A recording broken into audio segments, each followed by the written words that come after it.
जय हिंद स्टूडेंट्स, कैसे आप सब। आप सबों के लिए एक ही वीडियो में 10 मस्ट इम्पोर्टेंट क्वेश्चन लेकर आया हूँ।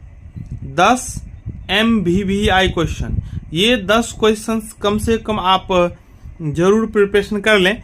आप उम्मीद कीजिए जो 6 से 7 मिनिमम क्वेश्चंस एग्जाम में मिलेगा ही मिलेगा। इसमें एक चीज़ और आपको बता देते हैं, बहुत को एग्जाम पैटर्न भी पता नहीं है। आप लोग जैसे पार्ट 1 में दिए थे सेम उसी पैटर्न पर एग्जाम अभी भी होगा। आपको 10 क्वेश्चंस एग्जाम में पूछा जाएगा, ठीक है। उसमें से पहला जो क्वेश्चन होगा वो होगा सत्य और असत्य का, ठीक है। ये कंपलसरी है, ये सबको देना है, ये सबको बनाना ही बनाना है। यानी कि पहला क्वेश्चन जो है हर हाल में आपको क्या करना है, बनाना है। इसमें आपको छोड़ना कुछ भी नहीं है।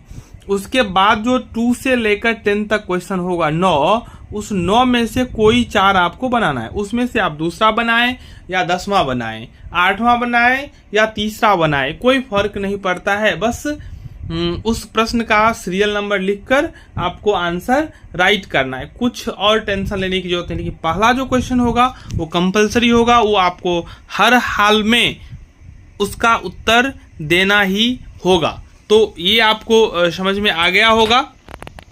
एग्जाम पैटर्न ट्रू और फॉल्स 10 क्वेश्चंस रहेगा।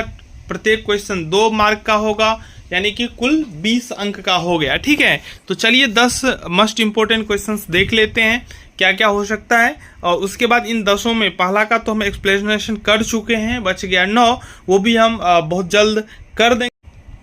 पहला जो प्रश्न है वो है अनुबंध से आप क्या समझते हैं। संक्षेप में एक वैध अनुबंध के आवश्यक तत्वों को समझाइए। एक बात और मैं क्लियर कर दूं, जो क्वेश्चंस थोड़ा इधर उधर अगर हो जाता है ना, तो उसके लिए घबराने की जरूरत नहीं है। थोड़ा बहुत इधर उधर हो सकता है, ठीक है। जैसे अनुबंध से आप क्या समझते हैं, अनुबंध से क्या आशय है, अनुबंध किसे कहते हैं, तो ये इस चीज के लिए तैयार हो जाइए। संक्षेप में अनुबंध एक वैध अनुबंध के आवश्यक तत्व, इसमें यही लिख देगा वैध अनुबंध के आवश्यक लक्षणों को लिखें। तो एक ही प्रश्न हुआ, ठीक है। ये आपको समझने की जरूरत है। दूसरा प्रश्न है प्रस्ताव से आप क्या समझते हैं। वैध प्रस्ताव संबंधी नियमों का वर्णन कीजिए। प्रस्ताव से आप क्या समझते हैं, वैध प्रस्ताव संबंधी जो नियम होगा उसको डिस्क्राइब करना। आगे है स्वतंत्र सहमति का क्या अर्थ है। स्वतंत्र सहमति का क्या अर्थ है, तो ये लिखना है। उसके बाद स्वतंत्र सहमति कब स्वतंत्र नहीं मानी जाती, यानी कि वो कंडीशन आपको बताना है जब स्वतंत्र सहमति स्वतंत्र नहीं मानी जाती है, ठीक है। और अनुबंध में स्वतंत्र सहमति का क्या महत्व है, इस प्रश्न को हटा देगा। हो सकता है मे बी स्वतंत्र सहमति का क्या अर्थ है, अनुबंध में इसके महत्व का वर्णन करें, तो आप इसका भी उत्तर लिख सकते हैं, लिखने में कोई दिक्कत नहीं है। चौथा प्रश्न है निक्षेप की परिभाषा दीजिए और निक्षेपी एवं निक्षेप गृहीता के कर्तव्य एवं अधिकार बताइए। निक्षेप क्या है, इसमें निक्षेपी कौन होते हैं, निक्षेप गृहीता कौन होते हैं, इन दोनों का क्या क्या कर्तव्य है और क्या क्या अधिकार है, ये आपको लिखना है। आगे है विक्रय अनुबंध क्या है।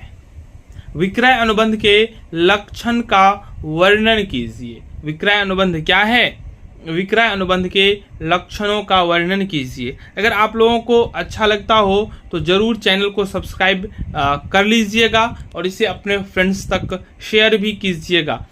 एजेंसी को परिभाषित करें।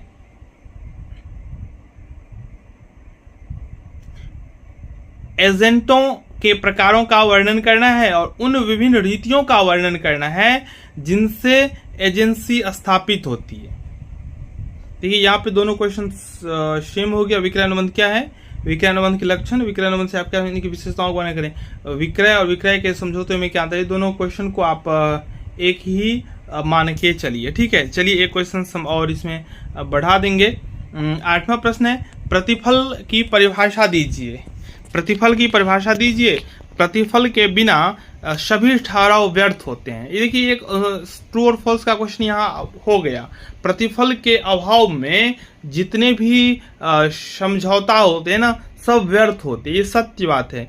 तो ये बात तो है, लेकिन इसका भी कुछ अपवाद है, इस नियम के कुछ अपवाद हैं, उस अपवाद को आपको बताना है। फिर आगे है उपभोक्ता संरक्षण अधिनियम 1986 की मुख्य विशेषताओं का वर्णन करना है। ठीक है, उपभोक्ता संरक्षण अधिनियम 1986 में बना था, उसका विशेषता लिखना है। इसमें यह भी लिखना है उपभोक्ता संरक्षण क्या होता है, उपभोक्ता के कितने अधिकार हैं, कितने कर्तव्य, इन तमाम बातों को आपको उल्लेख करना है। आगे है विनिमय साध्य विलेख की परिभाषा दीजिए तथा इसके आवश्यक लक्षणों का वर्णन करना है। विनिमय साध्य लेख पत्र क्या होता है ये आपको बताना है, इसके आवश्यक जो लक्षण होंगे उसको भी डिस्क्राइब करना है। एक आप लोग देख लीजिएगा, सीमित दायित्व साझेदारी, ये इस पे भी फोकस कीजिएगा, हो सकता है ये क्वेश्चन एग्जाम में पूछे। वैसे हम बहुत ज़्यादा कोशिश करेंगे जो आप लोगों को एक एक क्वेश्चन डिस्क्राइब कर दें। टाइम थोड़ा कम है, लेकिन मैनेज कीजिए। कॉरपोरेट अकाउंटिंग में हम जरूर आप लोगों का स्टार्टिंग से एग्ज़ाम देकर आप आइएगा, वीडियो अपलोड होना प्रारंभ हो जाएगा। मैं आप सबसे वादा करता हूं, आप लोग लगातार चैनल के साथ बने रहिए। अच्छा लगे तो लाइक और शेयर कीजिएगा। धन्यवाद।